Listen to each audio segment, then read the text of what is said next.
Welcome students, class 9 English में जो बिहाई book है उसमें पोयम 1 पोयम यानी कविता का अध्ययन करेंगे। ये जो लिखी है रॉबर्ट फ्रॉस्ट ने। The road not taken means अलग रास्ता, कोई अलग रास्ता है उसके बारे में वर्णन किया है। मीन्स एक जो यात्री रहता है, थोड़ा सा शॉर्ट में बताना चाहूँगी। एक यात्री रहता है तो वो जो है उसके पास जो है दो सड़कों से उसको जाना रहता है और वो चॉइस नहीं कर पाता कि उसे कहाँ से जाना है, कौन सी सही है, जहाँ कांटे ना हो जिस रास्ते में उसे वहाँ से जाना है। ये सब का जो वर्णन है इस कविता में किया गया है। आगे देखते हैं। इसका स्ट्रेंजा है, फर्स्ट है, two roads divorced in a yellow would. Means एक जो जंगल है, पीले जंगल में एक जो दो रोडें हैं वो विभाजित होती हैं।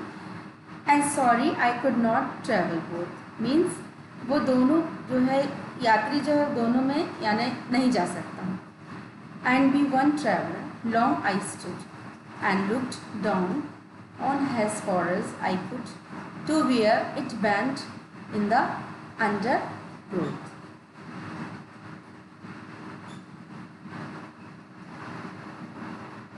Then took the other just as fair and having perhaps the better claim because it gracy and wanted where through as far that the passing there had gone them really about the sea. And both that morning equally lay in leaves, no step had trodden black. Oh, I kept the first for another day, yet knowing how he leads on two-way, I doubted if I should ever come back.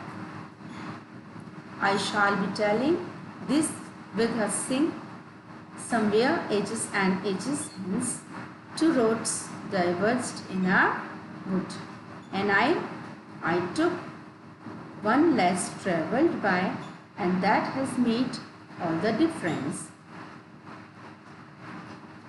आइए इसके text book के question and answer देखें। Question number 1, where does the traveller find himself, what problem does he face. यानी उस यात्री जो है, यात्री को क्या समस्या थी कि वो उसको कैसी समस्या आई कि वो कैसे फेस करे। तो आंसर है, the traveller has reached a spot in the forest where the road forks into two. The traveler has to choose one of the two roads, that is the problem he faces. तो वो तय नहीं कर पा रहा था कि जो रोड है वो कौन सी रोड चॉइस करें।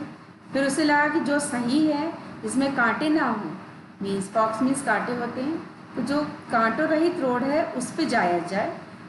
इसके कारण उसने जो है सही रोड का चयन किया। Question number,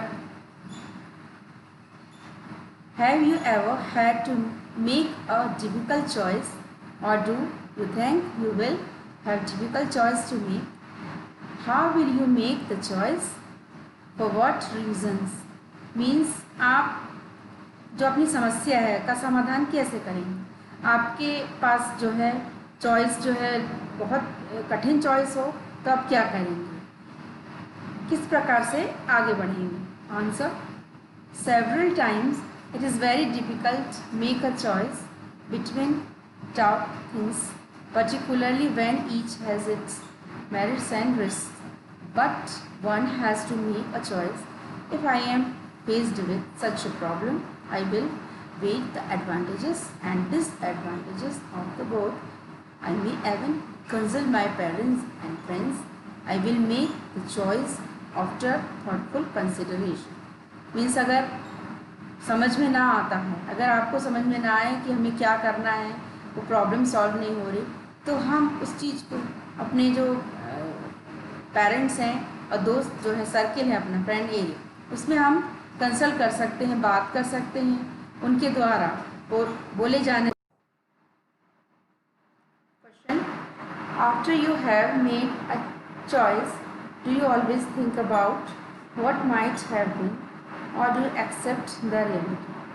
Answer: I often think what would have happened if I had not made this choice, but there is no going back, so accept the reality. यानी हमें वास्तविकता को हमेशा एक्सेप्ट यानी हमेशा हमको उसको एक्सेप्ट करना चाहिए, मानना चाहिए जो वास्तविक है।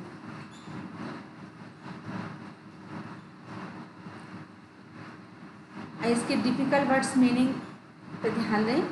जो डिफ़िकल्ट हैं उनको लिखना है आपको। Difficult DIFFICULT। डिफ़िकल्ट से ही समझ में आता है कि बहुत कठिन होता है वो चीज़ है। फिर है कंसल्ट CONSULT। कंसल्ट मीन परामर्श करना, विचार करना। फिर TRAVELLER ट्रेवलर मीन्स यात्री। फिर है TRODDEN टोडन। फिर है परहैप्स PERHAPS। परहैप्स मीन्स शायद होता है।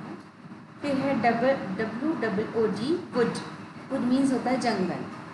फिर है DIVERGES डाइवर्स्ड मीन्स विभाजन, ब्रेक होना। बच्चों ठीक है, आपको समझ आया है तो आपको इसके जो वर्ड्स जो हैं दिए गए थे, मीनिंग्स आपको समझा दिए हैं। आपको होमवर्क में जो है वर्ड्स मीनिंग लिखना है और मीनिंग जो है आपको हिंदी में लिखना है। सारे जो बताए हैं आपको उसकी 5 टाइम्स प्रैक्टिस करनी है।